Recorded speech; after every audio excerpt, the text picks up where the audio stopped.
Welcome to the CMO Spotlight, and I'm thrilled today to have a conversation with Francesco Federico, who is the Chief Marketing Officer of S&P Global.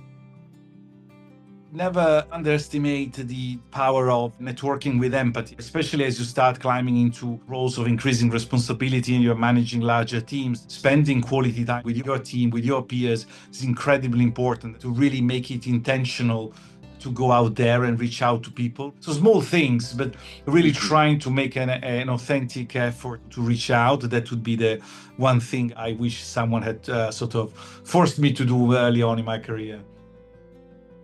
I'm a very curious person and I tend to try to get to know as many things as humanly possible, even in disciplines and areas that are not necessarily connected with my daily work. And that really helps with connecting the dots. Being always so drawn into technology and having spent so much time in marketing technology and digital marketing really gave me this ability to leverage technology to its fullest potential, stay away from hypes, and really be very, very commercially minded.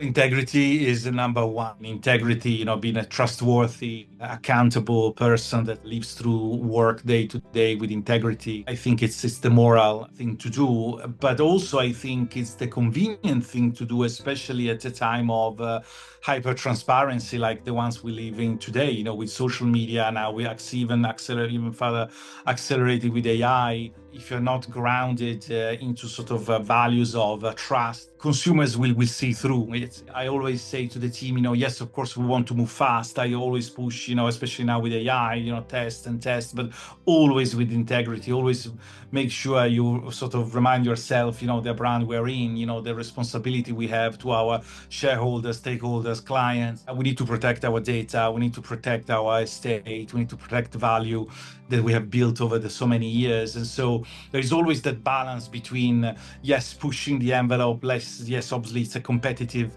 field, but at the same time, always grounded in sort of integrity and sort of being compliant with our own rules. When I transitioned from consumer marketing to business marketing, it was a time where I was sort of just off the back of a very successful implementation of predictive real-time pricing, which we did back at ACE on an e-commerce website that enjoyed tens of millions of unique visitors every month. And then, so as you can imagine, use lots of regression models and statistics. We were able to, in real time, adjust the price to maximize conversion and minimize sort of acquisition cost. It was a great success. And so then I joined the B2B JLL. I wanted to run fast with account-based marketing. I underestimated the luxury that in consumer marketing we do have as marketers, and that is the huge denominator. So you have these huge pools of clients and you can run all sorts of analysis because there are so many to get to a good models that are statistically relevant, significant and relevant, and they can actually turn results.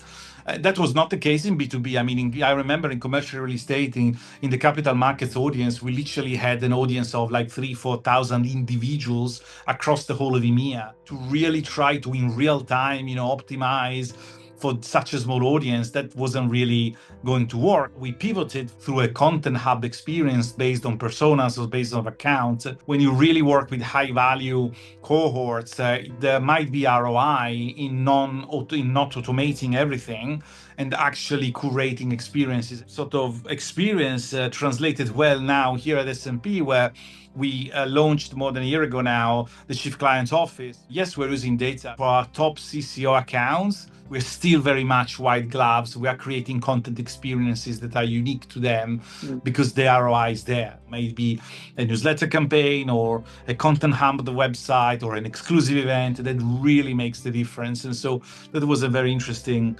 takeaway from my days between Acer and JLL.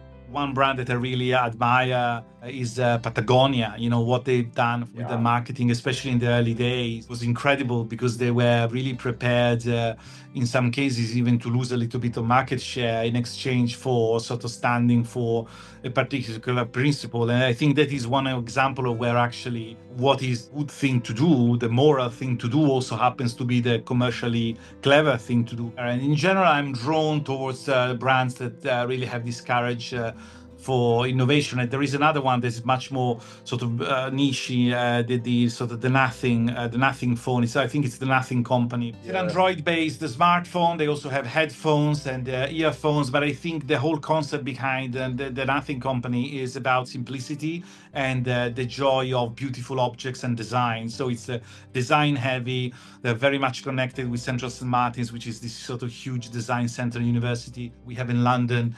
And they create these products that are incredibly beautiful to look at. And is it the phone I would probably buy for everyday use? Probably not. I'm very much drawn to that idea of really trying to be very different. They go for beauty and craftsmanship.